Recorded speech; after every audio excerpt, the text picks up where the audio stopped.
സാന്ത്വനത്തിൻ്റെ ഇന്നത്തെ എപ്പിസോഡിലേക്ക് എല്ലാവർക്കും സ്വാഗതം. അങ്ങനെ കൃഷ്ണമംഗലത്തുകാരെല്ലാവരും വിഷമിച്ച് എന്നെ തിരിച്ചു പോകുന്നു. ഇതൊക്കെ ആണെങ്കിൽ വല്ലാത്ത വിഷമമുണ്ടായിരുന്നു. മിത്രയുടെ അമ്മ വീണ്ടും വീണ്ടും കരഞ്ഞുകൊണ്ട് നോക്കുന്നുണ്ടായിരുന്നു. അതുപോലെ തന്നെ അച്ചമ്മയ്ക്കും മിത്രനോട് സംസാരിക്കണമെന്നുണ്ടായിരുന്നു. പക്ഷേ മക്കളുടെ വിഷമം കൊണ്ട് തന്നെ ആകെ ഒരു തരം അസ്വസ്ഥത പോലെയായിട്ട് ആ അച്ചമ്മ തിരിഞ്ഞ് നോക്കി പോകുന്നുണ്ട്. പിന്നെ ആര്യൻ വലിയ ധൈര്യത്തിൽ വലിയ മാസൻട്രിയൊക്കെ കാണിച്ച് മിത്രയുടെ കൈ പിടിച്ച് വലിച്ച് അകത്തേക്ക് കയറ്റാൻ നോക്കണം. ആ സമയത്ത് ബാലൻ തടയുകയും ചെയ്യുന്നത്. ബാലൻ ചോദിക്കുന്നുണ്ട് എങ്ങോട്ടാണ്.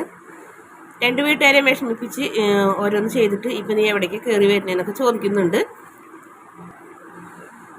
ഇനി നിനക്ക് ഈ വീട്ടിൽ സ്ഥാനമില്ല എന്ന് ബാലൻ പറയും. അപ്പം നമ്മുടെ ആരും പറയും വേണ്ട, ഞങ്ങൾ വേറെ എവിടെയെങ്കിലും പോക്കോളാം, ഈ വീട്ടിലേക്ക് വലിഞ്ഞ് കയറി ഞങ്ങൾ വരുന്നില്ല, ഞങ്ങൾക്ക് സ്ഥാനമില്ലാത്ത വീട്ടിൽ ഞങ്ങൾ നിൽക്കുന്നില്ല, വായോ മിത്രയെന്ന് പറഞ്ഞ് മിത്രയുടെ കൈ പിടിച്ച് തിരിഞ്ഞു പോകുമ്പോൾ നമ്മുടെ ഗോമതി ആര്യ നിൽക്കുക അവിടെ എന്ന് പറയുന്നുണ്ട്. ബാലേട്ട സ്നേഹിച്ച പെണ്ണിനെ കൊണ്ടുവന്ന് അവനെ ഇവിടെ നിന്ന് ഇറക്കി വിടരുത്, അവനോട് നിന്ന് ഇറക്കി വിട്ടാലാ കൂടുതൽ നാണക്കേടുണ്ടാവുക, ബാലേട്ടൻ ഇവരെ വിഷമിപ്പിക്കരുത്, ഇവർ വേറെ എവിടെ പോകാനാണെന്നൊക്കെ ചോദിക്കും. അപ്പോൾ ആകാശും ആനന്ദും വന്ന് പറയുന്നുണ്ട് ശരിയെന്നച്ചാ, എന്തായാലും സംഭവിക്കാനുള്ളതൊക്കെ സംഭവിച്ചില്ലേ, ഇവർ ആ വീട്ടിൽ കയറ്റച്ച, ഇവരെ പുറത്തേക്കൊന്നും വിടണ്ട, അത് വല്ലാത്ത പ്രശ്നങ്ങളൊക്കെ ആവും, അച്ഛൻ സമ്മതിക്കച്ചാന്നൊക്കെ പറയുമ്പോൾ ബാലൻ മാറി നിന്ന് കൊടുക്കും. ഗോമതി അങ്ങനെ ഞാൻ അകത്ത് കയറ്റാൻ പോകണമെന്ന് പറഞ്ഞ് ഗോമതി അങ്ങനെ വിളക്കൊക്കെ എടുത്തുകൊണ്ട് വന്ന് നമ്മുടെ മിത്രയുടെ കയ്യിൽ കൊടുക്കും. മിത്രനോട് പറയുന്നുണ്ട് വലതുകാലം വെച്ച് കയറി വാ മോളേന്ന് പറയും. അങ്ങനെ ആ സമയത്ത് തന്നെ അവിടെ നിന്ന് നന്ദിത മോളെ മിത്രേ വാ മോളെ കയറലും മോളെ വായോ എന്ന് പറഞ്ഞു കഴിഞ്ഞിട്ട് ഇങ്ങനെ ഒരു അമ്മ ശരിക്കുള്ള ഒരു ഫീലിംഗ് ആണ്. നമുക്ക് എല്ലാവർക്കും വിഷമമാവുന്ന രീതിയിലാണ് നന്ദിത കരയുന്നത്. മിത്ര അത് കേട്ടിട്ട് വിഷമിച്ച് കരയുന്നല്ലാണ്ട് മിത്രയ്ക്ക് അങ്ങോട്ട് തിരിച്ചു ചെല്ലാൻ പറ്റാത്തൊരവസ്ഥയിലായി. അങ്ങനെ മിത്ര വലതുകാലം വെച്ച് അകത്തേക്ക് കയറും. അതിനുശേഷം പൂജാമുറി കാണിച്ചെടുക്കും. ആര്യനോട് കൂടി പൂജാമുറിയിലേക്ക് പോകാൻ പറയും. അങ്ങനെ പൂജാമുറിയിൽ പോയി അവർ പ്രാർത്ഥിക്കും. വിളക്കൊക്കെ അവിടെ വെച്ച് പ്രാർത്ഥിച്ച് ഹാളിലേക്ക് തന്നെ തിരിച്ചു വരും. ആ സമയത്ത് ആനന്ദ് വന്ന് ചോദിക്കും എന്ത് പണിയാണ് നീ കാണിച്ചത്, നീ എന്ത് ചതിനി ചെയ്തേക്കണത്, നീ മറ്റുള്ളവരെ കുറിച്ച് ഓർത്തോ എന്നൊക്കെ ചോദിക്കുന്നുണ്ട്. നിനക്ക് വേണ്ടി സദ്യ വിളമ്പി വെച്ചേക്കണ കണ്ടില്ലേ, എന്നിട്ടാണ് നീ ഇങ്ങനെയൊക്കെ ചെയ്തതെന്ന് വെച്ചപ്പോൾ അമ്മ പറയുന്നുണ്ട് മോനെ ഇനിയിപ്പോൾ സംഭവിക്കാനുള്ളതൊക്കെ സംഭവിച്ച് ഇനി അവനെ ആരും കുറ്റപ്പെടുത്തണ്ടെന്ന് പറയും. പക്ഷേ ആകാശം വന്ന് വീണ്ടും കുറ്റപ്പെടുത്തും. ആകാശം കുറ്റപ്പെടുത്തുമ്പോഴും നമ്മുടെ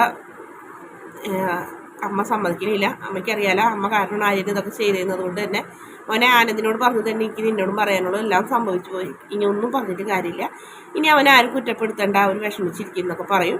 ആ സമയത്ത് ബാലൻ വന്നിട്ട് നിൽക്കുമ്പോൾ ബാലനോട് അച്ഛാ ക്ഷമിക്കണം അച്ഛാ, എനിക്ക് മാപ്പ് വരും എന്നൊക്കെ പറയുമ്പോൾ ബാലൻ ഒന്നും മിണ്ടാണ്ട് നേരെ റൂമിൽ കയറി കഥ കടയ്ക്കും. പിന്നീട് ബാലൻ അങ്ങനെ ചെയ്യുമ്പോൾ ഗോമതി പറയുന്നത് നിങ്ങളെല്ലാവരും ഭക്ഷണം കഴിക്കി, മീനാക്ഷിയോട് പറഞ്ഞിട്ട് എല്ലാവർക്കും ഭക്ഷണം വിളമ്പി കൊടുക്ക്, ഇനി ഭക്ഷണം കഴിക്കാണ്ടിരിക്കേണ്ട, നീ വായോ നമുക്ക് അച്ഛനോട് അനുഗ്രഹം മേടിക്കാം, എത്ര അച്ഛൻ വിഷമിച്ചാലും നമുക്ക് പറയാനുള്ളത് സംസാരിക്കാനുള്ളത് സംസാരിച്ച് തീർക്കാമെന്നൊക്കെ പറയും. അങ്ങനെ അവർക്ക് ഭക്ഷണം വിളമ്പി കൊടുക്കാൻ മീനാക്ഷി പോകും. അങ്ങനെ അവർ ഭക്ഷണം കഴിക്കുന്ന സമയത്ത് ആര്യനും മിത്രയും കൂടി ഗോമതിയും കൂടി ബാലൻ്റെ അടുത്തേക്ക് ചെല്ലും. ബാലൻ അവരെ കാണുമ്പോൾ എഴുന്നേറ്റ് ആര്യൻ കാല് ഇങ്ങനെ തൊട്ട് നിറയാക്കാൻ പോകുമ്പോൾ വേണ്ട, എൻ്റെ അനുഗ്രഹം ആരും മേടിക്കേണ്ട, അതിൻ്റെ ആവശ്യമില്ല, നിങ്ങളുടെ ഇഷ്ടത്തിന് ജീവിക്കുന്ന ആൾക്കാരല്ലേ, പിന്നെ എന്തിന് നിങ്ങൾ എൻ്റെ അനുഗ്രഹവും സമ്മതമൊക്കെ മേടിക്കണേ, അതിൻ്റെ ആവശ്യമൊന്നുമില്ല എന്ന് പറയും. അപ്പോൾ ബാലേട്ട അവരെന്തായാലും ഒരു തെറ്റ് ചെയ്ത് അവർ സ്നേഹിച്ച് പോയതല്ലേ, ബാലേട്ട മാപ്പ് കൊടുക്കണം അവർക്ക് നിറപ്പം ഗോമതി, എനിക്ക് മനസ്സിലായി നീ ഇവരെ ആകാശ് ആദ്യം പെണ്ണിനെ കൊണ്ടുവന്നപ്പോൾ നീ എൻ്റെ ഭാഗമാണ് നിന്നത്, പക്ഷെ ഇത് നിൻ്റെ ഇഷ്ടത്തിന് വിളക്കെടുത്ത് വരെ സ്വീകരിച്ച്, അപ്പോൾ എനിക്ക് മനസ്സിലായി നിനക്ക് ഇത് താല്പര്യമുള്ള കാര്യമാണെന്ന്, അതുകൊണ്ട് തന്നെ നീ എന്നോട് സംസാരിക്കാനൊന്നും വരണ്ട, നീ നിൻ്റെ കാര്യം നോക്കിപ്പോൾ എനിക്ക് കുറച്ച് നേരം തനിച്ചിരിക്കണം എന്ന് പറയും. അപ്പോൾ മിത്ര അങ്കിൾ എന്ന് വിളിക്കുമ്പോൾ വേണ്ട, സംസാരിക്കരുത്, രണ്ട് വീട്ടുകാരെ നശിപ്പിച്ച് കണ്ണീരിലാഴ്ത്തി വന്നേക്കിടുന്നൊക്കെ പറയുന്നത്.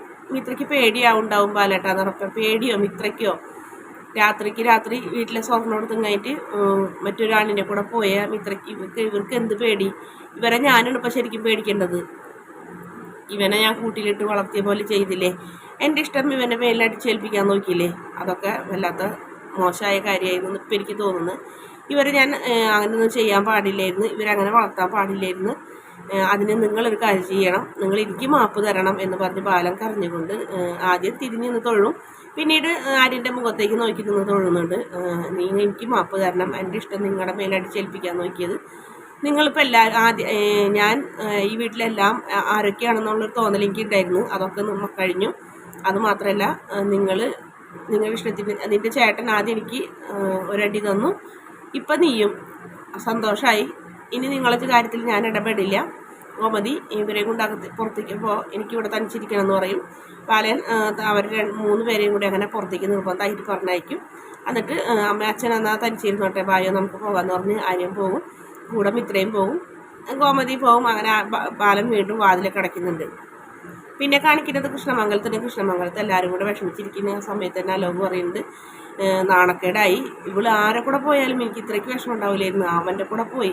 അപ്പോൾ ചെറിയച്ഛൻ പറയുന്നുണ്ട്, ഇത് എന്തായാലും അവൻ്റെ തീരുമാനമാണ്. ആ ബാലൻ ഇവരെ ശത്രുക്കളാക്കി കാണിച്ചതെന്ന് മിത്രനെ സ്നേഹിപ്പിച്ചത്, ആര്യനെ കൊണ്ട് സ്നേഹിപ്പിച്ചത്, എവിടെ വെച്ച് കണ്ടാലും നമ്മളെ പരിഹസിക്കുന്ന അവനെ കൊണ്ട് തന്നെ സ്നേഹിപ്പിച്ചത് നമുക്ക് നല്ലൊരു അടി തരാൻ വേണ്ടിയിട്ടാണ്. ആദ്യം നമ്മുടെ പെങ്ങളെ അവൻ കൂട്ടിക്കൊണ്ടുപോയി, ഇപ്പോഴേ അവൻ്റെ മോൻ നമ്മുടെ മോളെയും കൊണ്ടുപോയി, ഇനി ഇതിൽ പരം നാക്കേട് എന്തുണ്ടെന്നൊക്കെ ചോദിക്കുമ്പോൾ ആരും പറഞ്ഞിട്ട് കാര്യമില്ല, നമ്മൾ അനുഭവിക്കാനുള്ളത് അനുഭവിക്കണമെന്ന് നന്ദിത പറയുന്നുണ്ട്. ആ സമയത്ത് തന്നെ ആലോക് പറയുന്നുണ്ട്, ഞാൻ എന്തായാലും അവനെ കൊല്ലുവച്ച ചെറിയച്ച, നിങ്ങൾ ആരെടുത്ത് പറഞ്ഞാലും ശരി തന്നെ, ഞാൻ അവനെ കൊല്ലും, എനിക്ക് പുറത്തിറങ്ങി നടക്കാൻ പറ്റില്ല എന്ന് പറഞ്ഞപ്പോൾ അലോകെ, നിൻ്റെ വിഷമം എനിക്ക് മനസ്സിലാവും, പക്ഷേ എല്ലാം ആലോചിച്ചിട്ട് വേണം എന്നൊക്കെ വെലിച്ചൻ പറയുന്നുണ്ട്.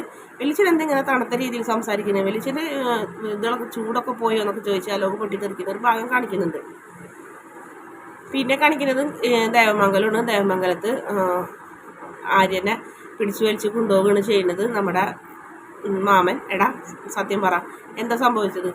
ഞാൻ മിത്ര ഒളിച്ചോടി പോയി എന്ന് പറഞ്ഞപ്പോൾ പോലും നീ അതിനെക്കുറിച്ച് അത് അംഗീകരിച്ച മട്ടിലാണ് നീ എന്നോട് സംസാരിച്ചത്. അതൊക്കെ എൻ്റെ അഭിനയമായിരുന്നു മാമ എന്നർത്ഥം. അല്ലടാ, ഇതാണ് നിൻ്റെ അഭിനയം, നീ എന്നിൽ നിന്നൊന്നും ഒളിക്കരുത്, എനിക്കറിയാം നീ എന്തോ ഇവിടെ എൻ്റെ ഇടയിൽ സംഭവിച്ചിട്ടുണ്ട്. ചേച്ചിയുടെ മുഖം കണ്ടാലും നിൻ്റെ മുഖം കണ്ടാലും അറിയാം, നീ മാമനോട് പറ. മാമൻ ആരോടും പറയില്ല എന്ന് പറഞ്ഞപ്പോൾ മാമ ഇല്ല, ഞാൻ മിത്രനെ ഇവിടെ വന്ന് കൂട്ടിക്കൊണ്ടുപോയ മിത്രനെ എൻ്റെ ഒരു കൂട്ടുകാരനെ എറണാകുളത്തേക്ക് കൊണ്ടുവന്നെന്ന് പറഞ്ഞപ്പോൾ ഇതൊന്നും ഞാൻ വിശ്വസിക്കില്ല, നീ എന്നോട് വേറെ എന്തെങ്കിലും കള്ളം പറയാൻ നോക്കടാന്ന് പറയുന്നുണ്ട്. ഇല്ല മാമ, ഞാൻ ഇത്രയെങ്കിൽ മാമനോട് പറയാനുള്ളൂ, ഞാൻ മാമനോട് ഒരു നുണയും പറഞ്ഞിട്ടില്ല, ഇതൊക്കെയാണ് സംഭവിച്ചതെന്ന് പറഞ്ഞ് ആര്യം പെട്ടെന്ന് ദേഷ്യപ്പെടും. മാമന് ഇഷ്ടമുണ്ടെങ്കിൽ വിശ്വസിച്ചാൽ മതി എന്ന് പറഞ്ഞപ്പോൾ ഇല്ലില്ല ഞാൻ വിശ്വസിക്കില്ല, നീ അതിന് വേറെ ആളെ നോക്കണം എന്ന് പറഞ്ഞ് ധർമ്മൻ ദേഷ്യപ്പെട്ട് പോകുന്നുണ്ട്. ധർമ്മൻ ഈ കാര്യങ്ങളൊക്കെ സംസാരിക്കുന്നത് നമ്മുടെ ഗോമതി അവിടെ മറിഞ്ഞു നിന്ന് കേൾക്കുന്നുണ്ടായിരുന്നു. അതിനുശേഷം ധർമ്മം പിണങ്ങി പോകുമ്പോൾ ഗോമതി വന്ന് പറയുന്നുണ്ട്, മോനെ ഒരമ്മയ്ക്ക് വേണ്ടി ഒരു മോൻ എന്തെല്ലാം ചെയ്യാൻ പറ്റുമോ അതൊക്കെ മോൻ ചെയ്തു, അമ്മയ്ക്ക് സന്തോഷമായി, മോനെ അമ്മനെ ഇത്രയും നേരം അമ്മനെ ഒറ്റ കൊടുത്തില്ലല്ലോ, ഇനി എന്ത് സംഭവിച്ചാലും മോൻ പിടിച്ചു നിൽക്കൊന്നും വേണ്ട, മോൻ കാര്യങ്ങളൊക്കെ പറഞ്ഞാൽ എൻ്റെ മോൻ ഇതിലും കൂടുതൽ അപമാനവും നാണക്കേടൊന്നും സഹിക്കാൻ നിൽക്കണ്ട, ഒരു കള്ളനെന്നുള്ളൊരു പേര് എൻ്റെ മോൻ കേട്ടു, അതുപോലെ തന്നെ അവളെ തട്ടിക്കൊണ്ടുപോയി സ്നേഹിച്ച് കല്യാണം കഴിച്ച് ചതിച്ചു, 2 വീട്ടുകാരെയും ചതിച്ചു, എന്തെല്ലാം കാര്യങ്ങൾ എൻ്റെ മോൻ അമ്മയ്ക്ക് വേണ്ടി കേട്ട് സഹിച്ചു, ഇനി അത് വേണ്ട മോനെ, എൻ്റെ മോൻ എന്നോട് ഇത്രയ്ക്ക് സ്നേഹമുണ്ടെന്ന് എനിക്ക് മനസ്സിലായി, ഇനി എൻ്റെ മോൻ എന്ത് തന്നെയായി സംഭവിച്ചാലും ആരും ചോദിച്ചാലും മോൻ സത്യം പറഞ്ഞോ, ഈ കള്ളനാവാൻ നിൽക്കണ്ട, ഇനിയിപ്പോൾ അമ്മയ്ക്ക് ഒരു പേടിയില്ല എന്നൊക്കെ പറഞ്ഞു, ഇനി നമുക്ക് ഒരിടത്ത് വെച്ച് കാണാമെന്നൊക്കെ പറഞ്ഞപ്പോൾ ആര്യൻ എന്തായാലും അമ്മനെ വിഷമത്തോടെ നോക്കി നിൽക്കുന്നതുകൊണ്ടാണ് ഇന്നത്തെ എപ്പിസോഡിൻ്റെ അവസാന ഭാഗം. വീഡിയോ ഇഷ്ടപ്പെടുകയാണെങ്കിൽ ചാനൽ ഒന്ന് സബ്സ്ക്രൈബ് ചെയ്ത് സപ്പോർട്ട് ചെയ്യണേ.